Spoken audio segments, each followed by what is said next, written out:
Bonjour à tous et bienvenue dans ce numéro, le choix des deux routes. Bon, quand je parle des deux routes, je parle bien sûr de l'enfer ou du paradis. Parce que nous, en tant qu'êtres humains sur cette terre, nous n'avons que deux routes. Nous avons deux chemins devant nous.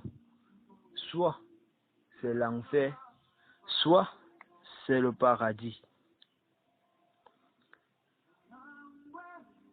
Dieu, dans son amour et sa grâce, nous a donné un guide, la Bible, qui nous indique clairement le chemin qui mène au ciel.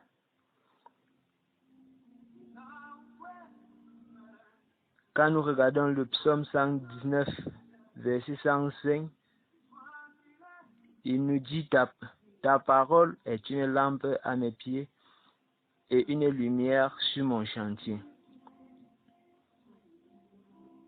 Ta parole, une lampe à mes pieds. Donc la parole de Dieu, c'est cette parole-là, c'est la Bible qui est la lampe qui nous conduit sur le droit chemin. Sans la parole, nous n'avons rien, nous ne pouvons rien, nous allons trébucher en cours de route. Il y a beaucoup de monde le long de cette route. Large est la porte, spacieux est le chemin qui mène à la perdition. Et il y en a beaucoup qui entrent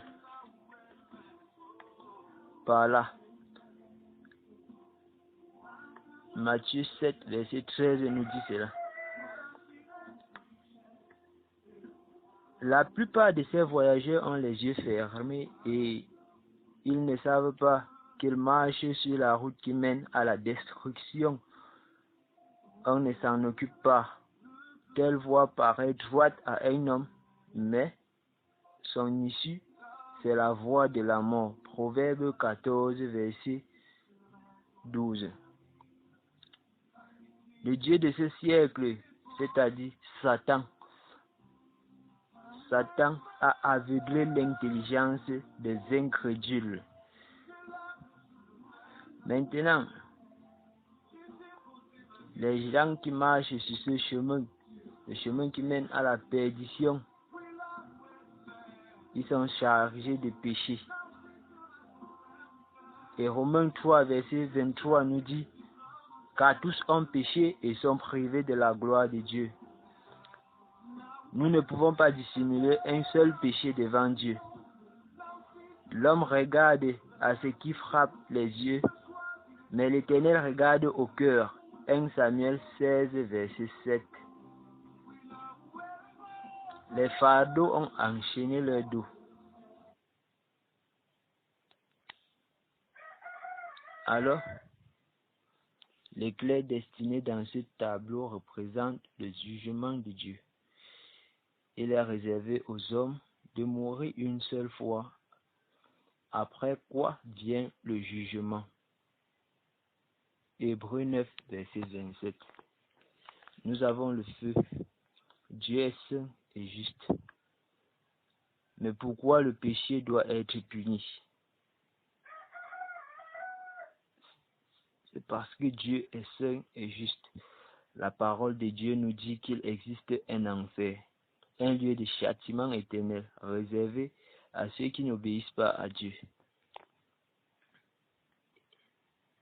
Il est très vrai.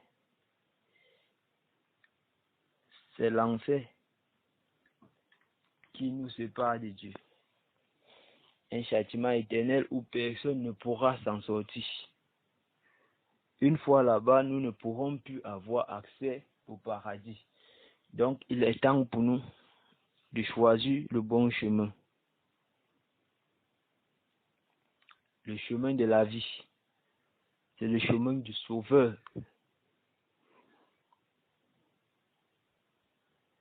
Comme nous ne pouvons pas, par nos propres moyens, être délivrés de nos péchés et de leur juste châtiment, Dieu le Père a pourvu à notre salut. Il a envoyé dans le monde son Fils unique, le Seigneur Jésus-Christ. Dieu n'a pas envoyé son Fils unique dans le monde pour rien. Il sait que nous en avons besoin. Il sait que lui, il est la seule personne qui puisse nous sauver du péché. Alors pourquoi régner ce Fils? Pourquoi croire que Jésus n'est pas venu pour nous? Il y en a beaucoup qui passent le temps à dire que Jésus n'existe pas, Jésus n'a rien fait, Jésus était ceci, Jésus était cela. Or Jésus lui-même l'a dit, nul ne peut connaître le Père s'il ne passe par moi. Dieu a tant aimé le monde qu'il a donné son Fils unique afin que quiconque croise en lui ne périsse point, mais qu'il ait la vie éternelle. Jean 3, verset 16. Par la résurrection de Christ, alors, tout le monde a accès au paradis. Mais comment faire pour avoir accès à ce paradis? Ce n'est pas parce que Christ est ressuscité que nous allons continuer dans le péché et dire que nous avons été lavés de ce péché. Il faut d'abord accepter Jésus. Il faut accepter Christ dans sa vie pour enfin bénéficier des bienfaits du ciel. Si nous ne voulons pas accepter Jésus, si nous n'acceptons pas qu'il est notre sauveur, notre maître, nous n'allons pas avancer. Nous ne pourrons pas avoir accès au ciel. Alors pour faire cela, nous devons tout simplement reconnaître qu'il est le Fils de Dieu et nous plier à ses lois. Faire ce qu'il nous demande de faire. Faire ce que la Bible nous demande de faire. Je vous remercie. Soyez bénis abondamment. Merci.